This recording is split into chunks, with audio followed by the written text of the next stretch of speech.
Hey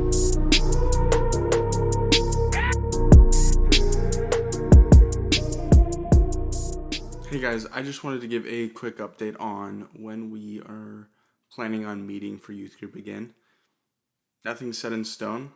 Things are changing, of course, all the time. But as of right now, we plan on starting youth group back up a little after we start meeting as a church. There's an announcement that you can read on our Facebook page or on our website that talks about our plan for reopening. And as of right now, if nothing changes, if we stay on track for the 4-stage reopening of Idaho, we'll be back doing services with social distancing starting the 24th of May, Memorial Day, which is coming up really quick, and I'm excited for that. If everything works out for that, that'll be awesome.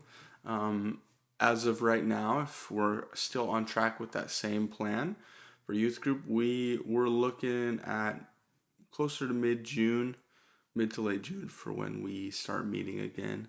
And I'll be putting out constant updates as we get closer to that, and we'll let you know when we start. But as of right now, I say we just are going to be continuing doing our Zoom calls every week with your small groups and doing these devos. So stay posted on all of that, and I look forward to being able to see you guys in person. And as for the devo this week, I'm going to keep it nice and short. It's on revenge, and revenge is something I think really that all of us have a desire for. It's really kind of how we're built, and if you feel the need for revenge, you are not a bad person. It's not sinful to want revenge. Actually, God designed us that way. He designed us with a desire for justice. So that desire is not inherently a bad thing. I think where it gets a little hairy is what we do with that desire. And we're going to tie that into Joseph's story because he's a really, really good example of how to deal in those kinds of situations with a desire to have revenge and make things right.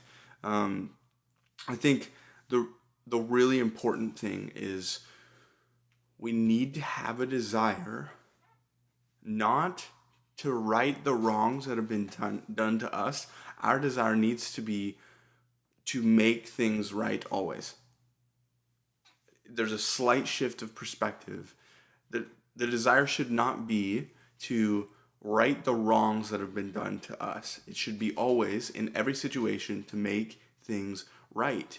And if our desire is always for things to be right, for the good of everyone, to the outcome to be good for everyone, for everything to be right, that is what our desire should be. Not for righting the wrongs that have been done to us, but to make everything right in every situation. And if we have that desire, I think that will help drive us in those times. I'm going to look at the example of Joseph because the next thing that I want to encourage everyone with is not only should we have a desire for the good of everyone around us, but we really in situations where we feel like we need revenge, we have to get out of God's way. And I want to explain that. It's in Genesis 50 verse 20. It says this: "As for you, you meant evil things against me." This is Joseph talking to his brothers. "You meant evil things against me, but God meant it for good, to bring it about that many people should be kept alive as they are today."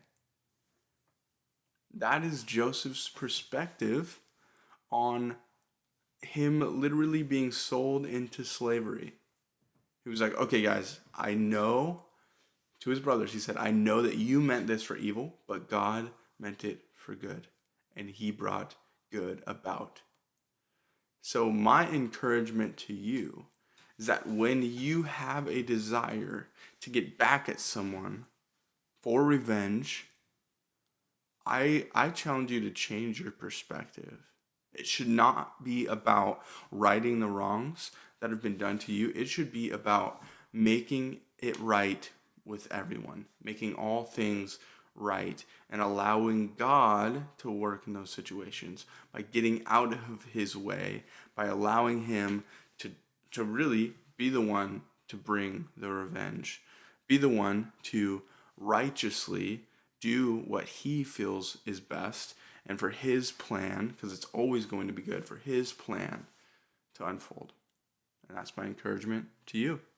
Have a great week.